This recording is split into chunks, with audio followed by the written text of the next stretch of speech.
Surely, if the European Union were to sign a contract, say with South America, for the import of food into Europe, then according to the current European Constitution, every country would have to vote on it in their own national parliament. They say it must be ratified.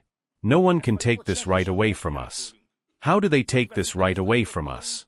They came up with a piece of legislation that is completely contrary to the EU Constitution, which says this is correct, but until that happens, the Commission, that is von der Leyen, says that it can temporarily enforce the contract which we have not approved. That is what is happening now. That is what the debate is about. That is the battle that is taking place. Because the Commission wants to temporarily enforce a contract that not only we will not approve, but other countries won't either. These kinds of hidden battles are going on. But in my opinion, there is a chance. If the farmers stand up for themselves, the politicians in Brussels are not as brave as they make out at press conferences.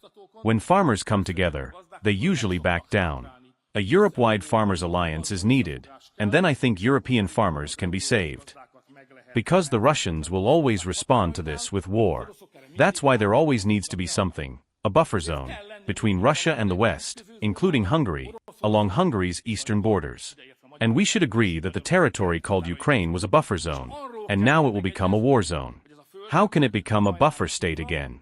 A peaceful, developable country, influenced from both sides but able to integrate those influences into its own politics. A country in a unique position.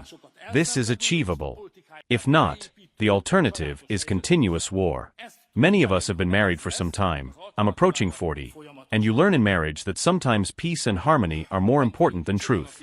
So I suggest to you that now we are not seeking truth in this conflict. Rather, we are looking for how to achieve peace, and to minimize the dangers, which are serious, as much as possible.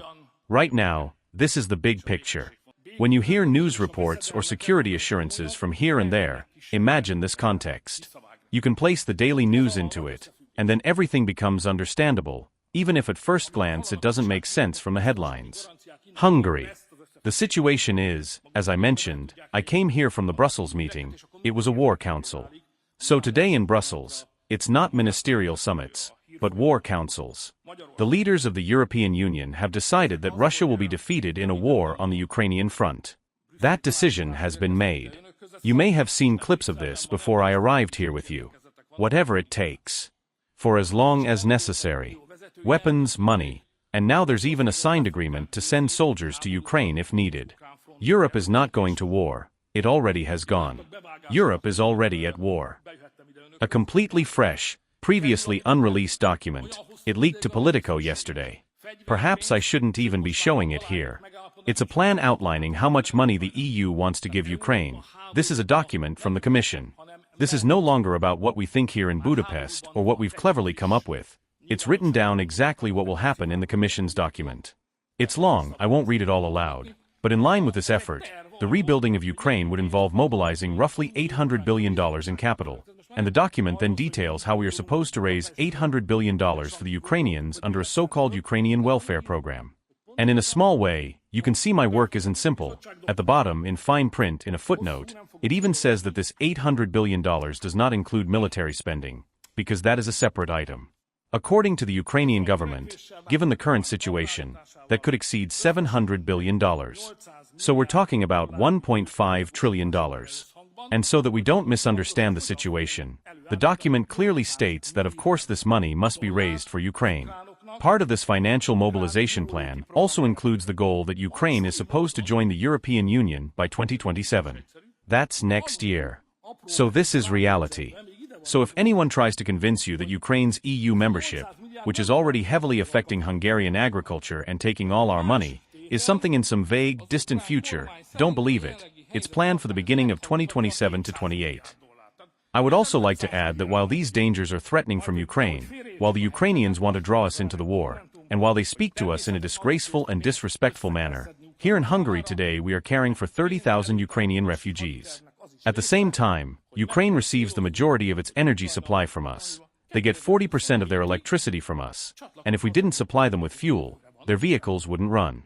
So what I want to say is that while we are tough and stand up for our interests and won't give in, we also have a heart. And what a person in distress needs, we will provide, even if that person is Ukrainian. Even if they are Ukrainian. It's not a simple thing. Everything we see today from the American president and his circle is completely unusual for us. We're not used to this. Moreover, we Central Europeans have our own cultural code that guides our behavior. And I can say that it's very different from the code that the American president operates by. Part of this is because Americans can only speak in superlatives. Everything is great, fantastic, outstanding, never been before. Those are the most restrained terms. A Hungarian cannot speak like that, because it would seem like boasting. Instead, a Hungarian prefers restraint, a grounded, confident, yet still modest approach in behavior and international interaction. But that's over now. An American businessman has arrived who says everything is huge, fantastic, unprecedented, and nothing will ever be as good as it is now, right in front of us. And yes, Europeans smile at this. Such academic arrogance. But what's the reality? The reality is that NATO has stumbled. It hasn't functioned properly for a long time. Member states didn't even spend 2% of their budgets on defense, even though they had committed to it. Then this president came along. You can say whatever you like. How much is 2% now? In fact, we've already committed over 3%. So he saved NATO. Then, people might criticize the American president, say this and that, or get caught up in fantasies about property development in the Gaza Strip. I saw a remarkable presentation about that in Davos.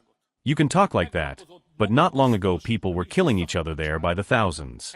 That's over now. There's peace there now. People aren't killing each other. And tons of drugs were shipped from Venezuela to the Western world, to America. That has ended. So all I can say is, Iran was a constant threat. Now Iran is subdued.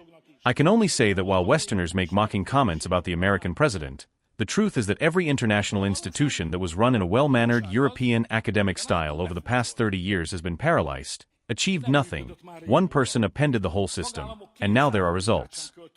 Well, perhaps he wanted to put all of Iceland, all of Greenland, like a big ice cube into his whiskey. That's possible, and maybe he can't quite do it, but from now on that ice cube is his, and what happens there? Let's be absolutely sure about this. Will, of course, happen within the NATO framework, but still, everything that's militarily important to the United States will take place there. I suggest we don't get caught up in these stylistic jibes, but focus on the essence of things. There is an American president who has decided that he won't just spend his time in office, but will work, take action, solve problems, and achieve objectives. And he has started, and that's what he's doing. And if we're lucky, he might even achieve results in the Ukraine-Russia war. We don't know yet. It would be good, he could save us, because it's certain that Westerners, and West Europeans in particular, will achieve nothing. When colleague Zelensky threatens me, I tend to think that he is my fifth Ukrainian president. But I won't bring in any more of the little jokes from humorous folk expressions. Well, there's the old frog standing on the hilltop, as they say.